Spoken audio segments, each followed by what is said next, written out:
The medical transport docked with the station in silence. No welcoming lights flashed. No honor guard waited. Only the cold glow of alien metal reflected off the small human shuttle as it locked into place. Dr. Elias Rowan took a slow breath before standing. He adjusted the plain medical coat he wore, worn at the cuffs and carefully cleaned by hand. Around him, his equipment looked small and unimpressive. Cases filled with chemical vials, fiber bandages, sterilized tools, and handwritten notes. No glowing screens. No floating holograms. Just things he trusted because they had worked for centuries. When the hatch opened, the smell of ozone and sterile air rushed in. 3 alien officials waited outside, tall, thin, skin like polished stone with faint lines of light running beneath it. Their eyes were bright and sharp, filled with calculation. One of them stepped forward. Dr. Elias Rowan, human medical officer. Yes, Elias said calmly.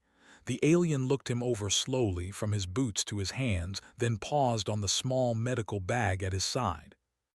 That is all, she asked. Elias nodded. It's enough. A faint sound escaped her throat. It was not quite laughter, but close. Follow us.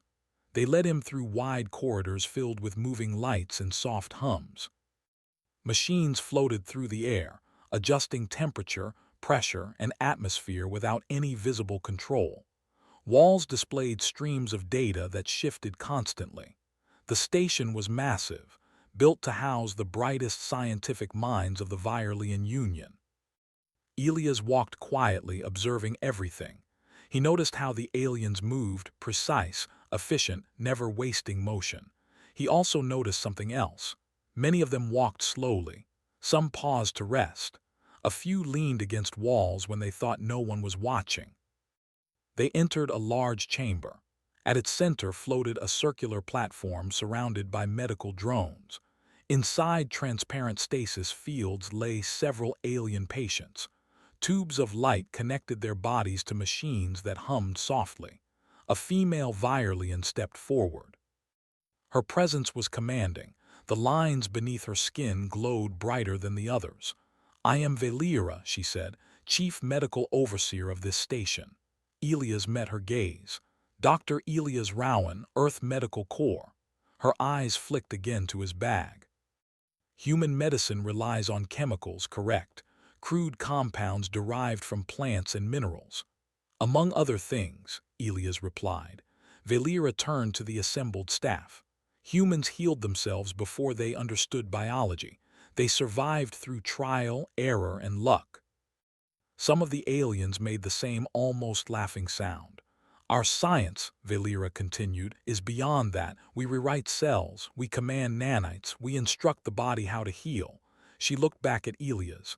You are here as an observer only. Elias nodded once. Understood. The illness had begun 6 cycles earlier. At first it seemed harmless. Fatigue, slight tremors, minor neural delays. Their scanners detected nothing unusual. Nanites repaired any cellular damage instantly. Then patients worsened. Their bodies began rejecting the nanites. Systems shut down without warning. Organs weakened despite constant repair. The illness spread slowly, quietly, targeting only Virelian physiology. Elias spent his first day watching. He asked questions that were politely ignored. He examined data he was allowed to see and noticed patterns others did not. The patients reacted badly whenever machines increased activity. Their breathing grew unstable. Their skin patterns flickered. Stress responses spiked during scans. Elias stood beside one stasis field longer than the others. The patient inside twitched faintly, fingers curling. What is his role? Elias asked a nearby assistant. Senior bioengineer, the alien replied. Vital to the Union. Elias nodded. Has anyone touched him? The assistant paused. Touched. With hands, Elias said. Direct contact. The assistant looked confused. That is unnecessary. Later that cycle, Valera called another briefing. Her expression was sharper now. The condition is progressing, she admitted. Our treatments are not adapting fast enough. One alien scientist suggested increasing nanite density. Another proposed neural resets. Elias spoke before he could stop himself. "You're feeding it." The room fell silent. Valera turned slowly. "Explain." "The illness responds to intervention," Elias said carefully. "The more you optimize, the worse it gets. It reacts to predictability." That earned real laughter this time. "You claim a disease outsmarts our systems?" Valera asked. "I claim it behaves like a biological stress response amplified by technology," Elias said. "I've seen similar patterns on Earth." "Impossible," Valera said. "Your species lacks our level of medical understanding." Elias did not argue. He simply said, "Understanding doesn't always come from complexity." Valera dismissed him. That night's cycle, alarms echoed through the station. One of the patients entered critical condition. Nanites failed completely. His neural activity spiked, then dropped. Valera stood rigid as systems reported failure after failure. "Stabilize him," she ordered. "We cannot," an assistant replied. "The nanites are being destroyed." Elias watched from the edge of the room. He could see it clearly now. The patient's body was attacking anything artificial, not by logic, by instinct. Elias stepped forward, "Turn them off." Valera stared at him. "That would kill him." "Leaving them on will kill him faster," Elias said. Silence stretched. Valera's jaw tightened. "You are still an observer." The patient convulsed. Alarms grew louder. Valera looked at the failing readings, then at Elias. For the first time, uncertainty flickered across her face. She raised a hand. "Reduce nanite activity by 10%. Nothing improved. 20%. The patient's breathing steadied slightly. Elias leaned closer. "He needs isolation, no machines, no fields." Valera's voice was cold. "Enough." Moments later, the patient flatlined. The room was silent. No one spoke. Valera turned away slowly. "Record the failure." Elias closed his eyes briefly. The next cycle, 2 more patients worsened. Whispers spread through the station. Pride weakened. Fear replaced it. Elias worked quietly in his assigned quarters, mixing compounds, preparing tools, reviewing old Earth cases. He knew he would get only one chance, if any.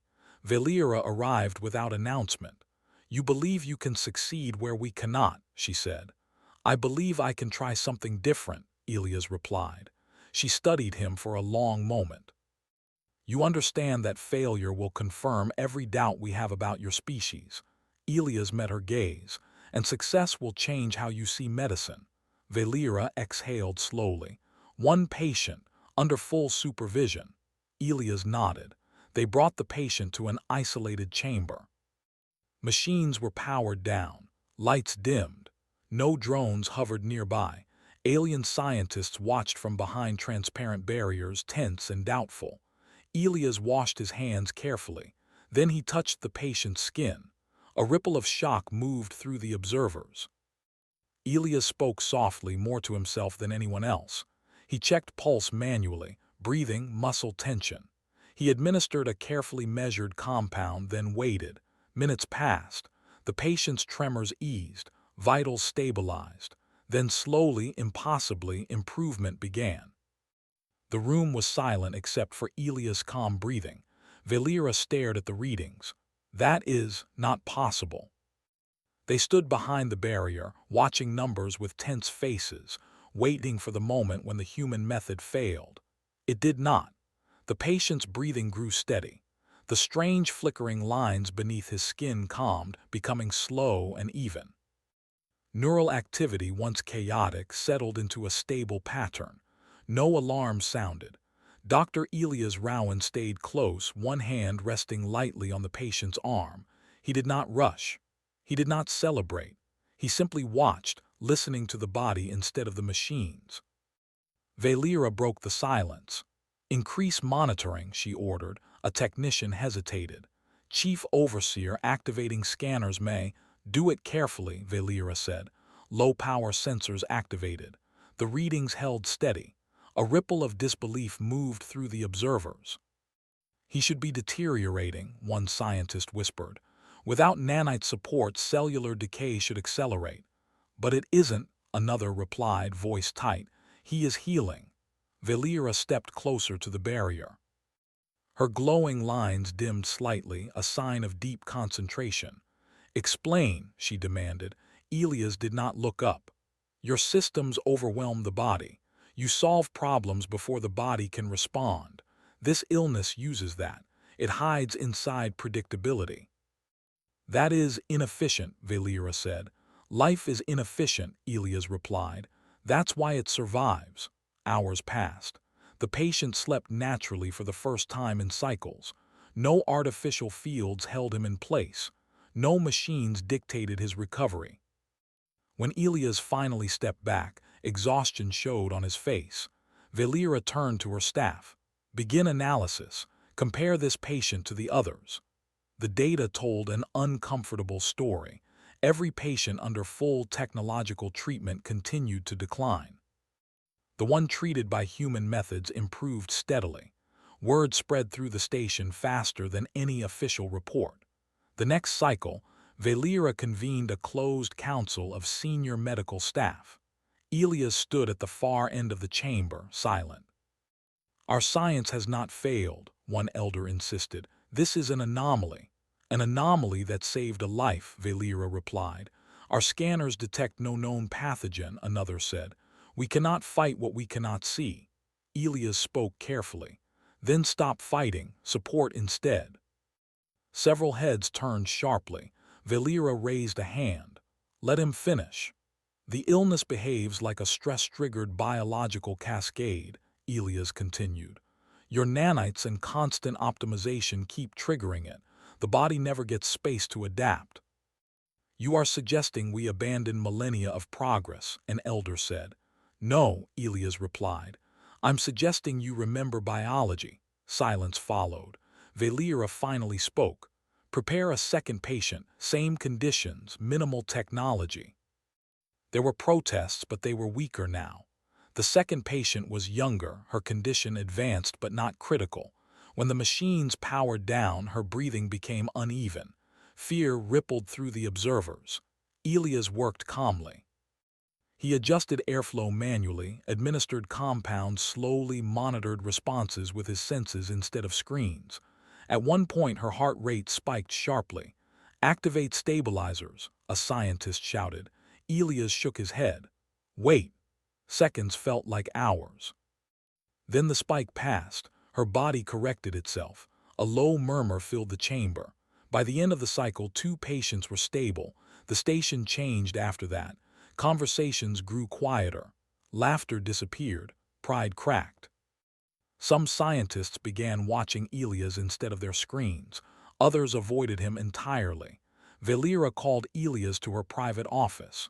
You have placed us in an impossible position, she said. Elias stood straight. I didn't mean to challenge your authority. You did, she replied calmly. But authority survives truth, not denial. She studied him. Why did your species develop such methods instead of advancing faster? Elias considered the question. Because we were fragile. We made mistakes. A lot of them.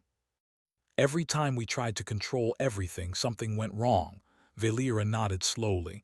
And you learned. We had to, Elias said, or we wouldn't be here. Another alarm interrupted them. This one was different. A new patient had collapsed, Valera's closest colleague. Senior bioengineer, her mentor, the treatment room filled quickly. Nanites failed almost instantly. Valera stood frozen for a moment, then turned to Elias. You will treat her. This time there were no objections. The chamber was sealed. Machines powered down. Elias worked under intense observation, every move recorded. The patient's condition was worse than the others. Her body rejected even minimal artificial presence. Elias adapted, reduced compounds, changed timing, adjusted environment. The process was slow, painful to watch. At one point, the patient's hand twitched weakly. Valera stepped closer to the barrier, voice barely steady. If she dies, I know, Elias said quietly. Hours passed. Then the impossible happened again. The patient stabilized, not fully healed, but alive. Valera closed her eyes briefly. When she opened them, something had changed. The next briefing was public. Valera stood before the entire medical division. "Our approach has reached its limits," she said.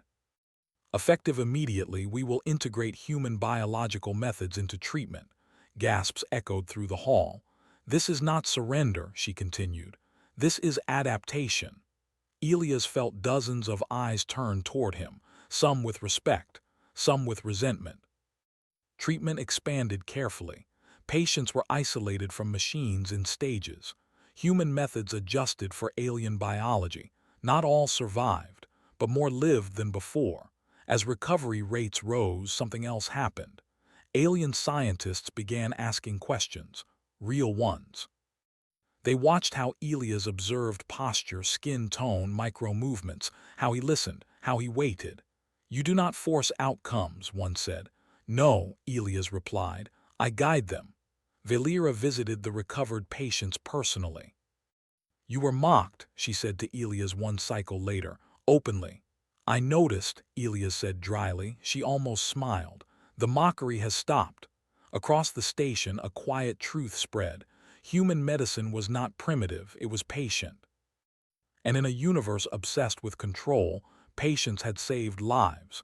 The station did not fully trust the change. Even as more patients stabilized, many alien scientists believed the success was temporary. They waited for collapse, for proof that human methods were nothing more than chance dressed as wisdom. Dr. Elias Rowan felt that tension everywhere he went. Conversations stopped when he entered rooms. Some aliens watched him with open curiosity, others with cold suspicion. To them, he was a walking contradiction, proof that something simple could defeat something perfect. The illness did not disappear. It adapted. New symptoms appeared in patients who were already improving: sudden weakness, disorientation, emotional instability. The body no longer attacked machines violently, but it began rejecting even natural compounds faster than before. Elias noticed it first. A recovered patient sat on her bed, staring at the wall. "Can you hear me?" Elias asked gently. "Yes," she replied, but her voice was distant. He checked her vitals manually: pulse irregular, skin temperature uneven, subtle signs of stress that machines still failed to flag as dangerous. The illness was learning. Elias reported his concerns to Valera immediately. "It is changing behavior," he said. "The trigger is no longer just technology." Valera's expression hardened. "Then what is it responding to now?" "Fear," Elias said. "Constant intervention, lack of rest. The body is exhausted." "That is psychological," one scientist scoffed. "Psychology is biology," Elias replied calmly. Valera dismissed the others and kept Elias. "You believe we are still interfering too much," she said. "Yes," Elias answered. "Healing needs space, silence, time."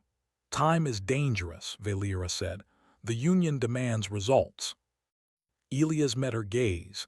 "Then they may lose more lives." That cycle, a transmission arrived from the Viorlian High Council. Their tone was sharp, impatient. Reports of human influence concerned them. Recovery rates were improving but not fast enough. They demanded reactivation of advanced systems and mass nanite deployment to end the crisis permanently. Valera ended the transmission without responding. The room was quiet. "They will not accept this," she said. "Then show them," Elias replied. Valera turned to him slowly. "Show them what?" "That healing is not control," Elias said. "It's cooperation." The next cycle was the hardest yet. 3 patients relapsed at once. Panic returned to the station. Scientists rushed to activate machines. Elias had to physically stand between a patient and a control panel, arms spread wide. "Stop," he shouted. "This one is dying," an alien yelled back. "She is fighting," Elias said. "Let her." Valera arrived just in time. She looked at the shaking patient, at Elias, at the terrified staff. "Stand down," Valera ordered. The room froze. Minutes passed. The patient's breathing slowed. Muscles relaxed. The crisis passed. That moment broke something, not in Elias, in the station. For the first time, the aliens experienced what humans had always known. Waiting could be the hardest, bravest choice. Later, Valera and Elias walked the long observation corridor overlooking the stars. Our people built systems to remove uncertainty, Valera said quietly. We believed unpredictability was weakness. And we learned it was strength, Elias replied. She stopped walking. This illness, it may not be natural. Elias turned to her. You think it was created? I think it was discovered, Valera said. By accident, something ancient. Something that evolved around advanced civilizations. Elias felt a chill. A disease that targets reliance.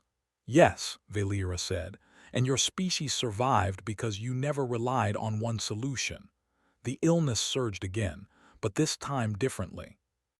Patients began recovering on their own, slowly, naturally, without intervention. The body, once given space, adapted. Alien science teams watched in awe as systems they could not model resolved themselves. Reports were sent to the High Council. This time Valera did not soften the truth. Human medicine did not save us, she said. Human philosophy did. The response was silence, then approval. The council authorized full cooperation with human medical doctrine. Across the station, something shifted. Alien doctors practiced manual examination for the first time. They learned to observe, to listen, to wait. Their movements became less rigid, less afraid of uncertainty. Elias trained them patiently. He never claimed superiority. That mattered. One cycle later, the illness stopped spreading. New cases dropped to zero. Recovered patients returned to work changed but alive. Valera stood beside Elias in the treatment chamber where it had all begun. You were mocked, she said softly, dismissed, nearly ignored. Elias shrugged. That's how learning usually starts. She looked at him seriously.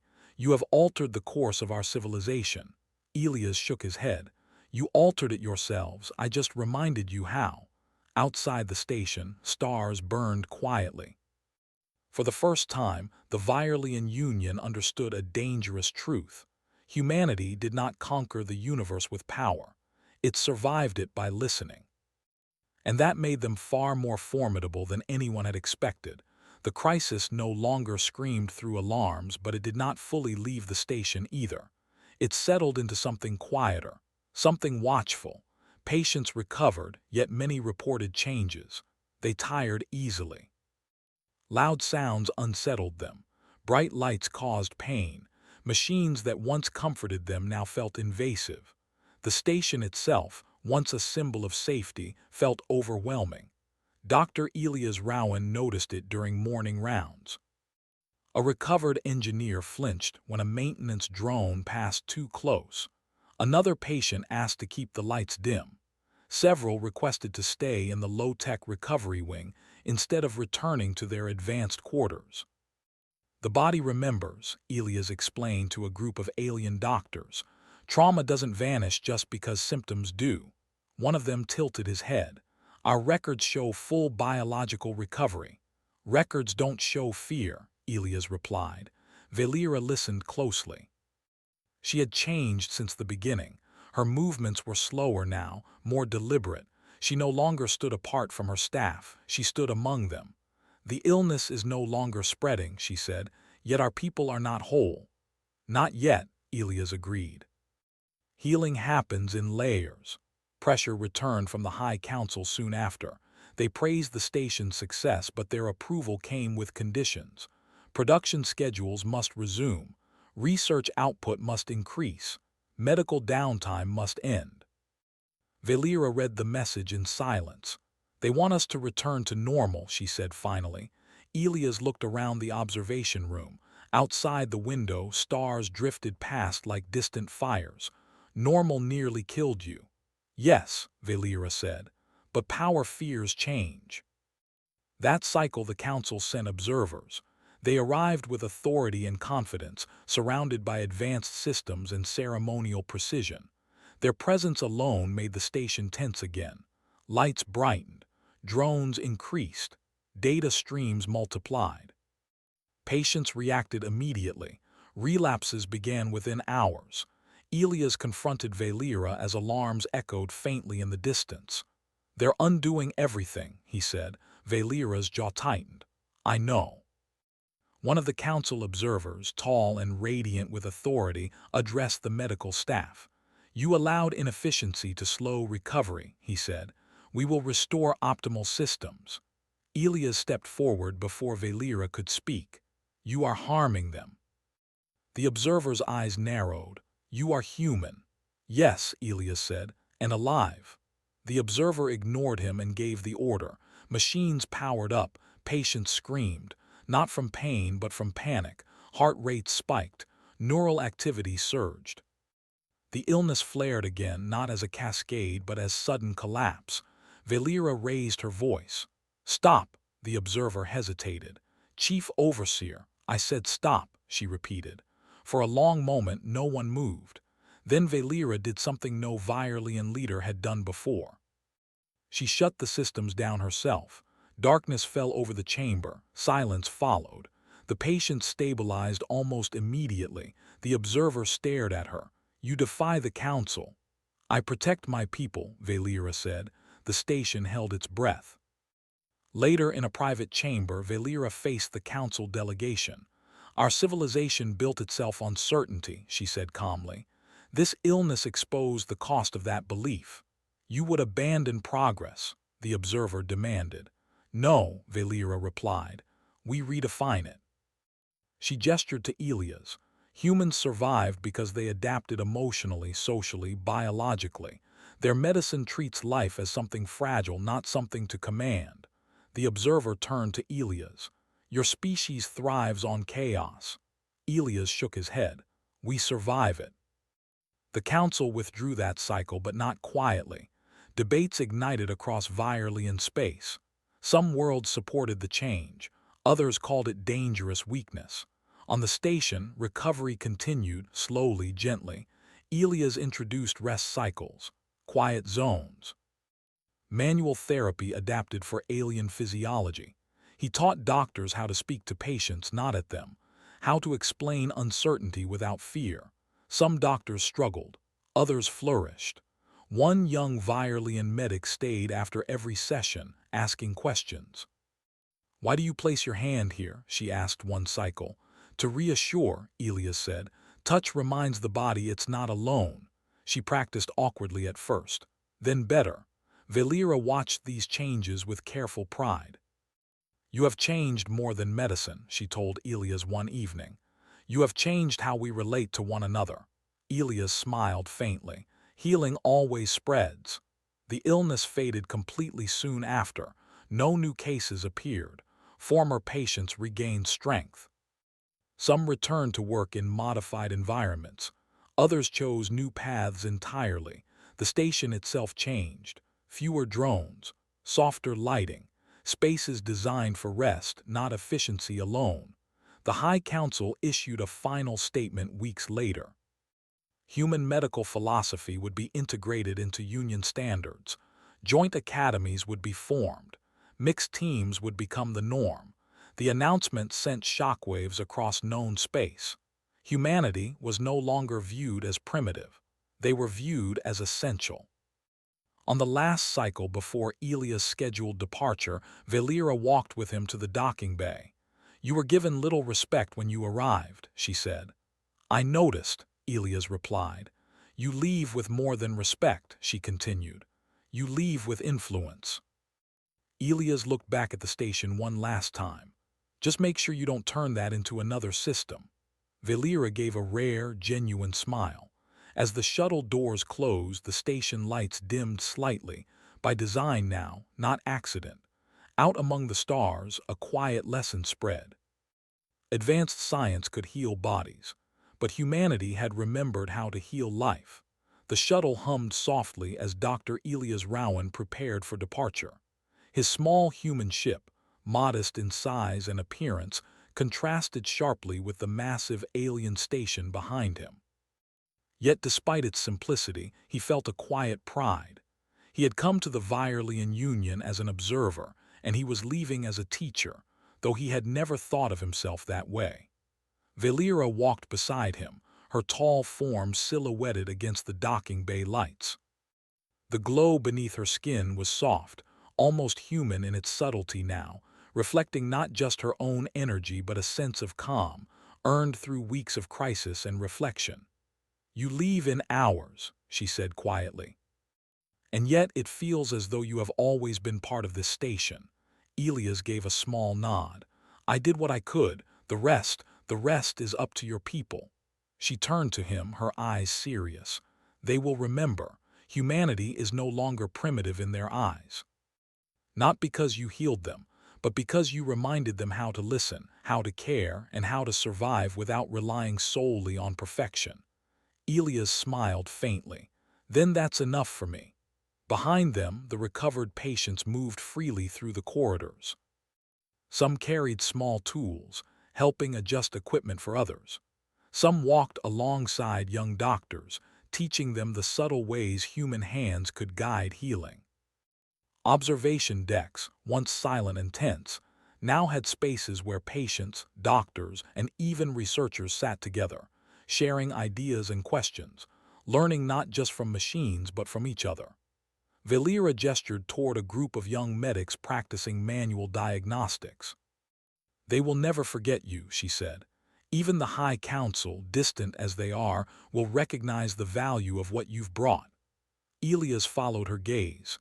The young medics were awkward but careful. One hesitated before touching a patient's arm, unsure. Another adjusted a simple bandage with the precision of someone who had watched him work for days. "Teaching patience," Elias murmured, more to himself than anyone else. "You taught more than medicine," Valera said. "You taught humility, adaptation, humanity." Elias looked at her. "Humans have always needed those lessons. Even we forget them sometimes, but it's when we remember that we thrive." She nodded, turning her gaze toward the stars beyond the station. "The Union will thrive now too. Because you reminded us that perfection is not strength, resilience is." The shuttle's engines powered up, a soft vibration through the floor. The hum resonated through the bay, signaling departure. Patients waved from the observation decks. Some young doctors called out simple farewells, attempting words in Elias language. Their efforts were halting but sincere, carrying a warmth that no machine could generate. As the shuttle lifted, Valera remained at the docking bay, her figure still and composed. She watched until the small craft cleared the station's outer ring and drifted toward the stars. Inside the shuttle, Elias leaned back in his seat, staring through the viewport at the station shrinking behind him. It was a marvel of alien engineering, but it was more than just metal and lights now. It was a place changed by understanding, by the patient, human touch that refused to bend beneath arrogance. A soft alert indicated a transmission from the station. Elias activated it. Valera's face appeared on the screen. "You did well," she said simply. "Not because your methods were superior in every technical sense, but because you reminded everyone here that life itself is unpredictable. That care is as vital as knowledge." "I just did what we humans always do," Elias replied. "We adapt, we survive, we listen when others might refuse to hear." Valera's glowing lines pulsed softly, a sign of calm and approval. "The Union will never forget you. Humanity has been given its proper place among the stars, not through dominance, but through wisdom and resilience." Elias closed the communication and leaned back, letting the silence of space fill the cabin. For a moment, he allowed himself to reflect on the journey. The initial skepticism, the open mockery, the endless crises, the relapses, and the moments of quiet observation that had made all the difference. He thought of the first patient, lying still in the isolation chamber, eyes flickering with the faint hope that a human hand could provide guidance when machines had failed.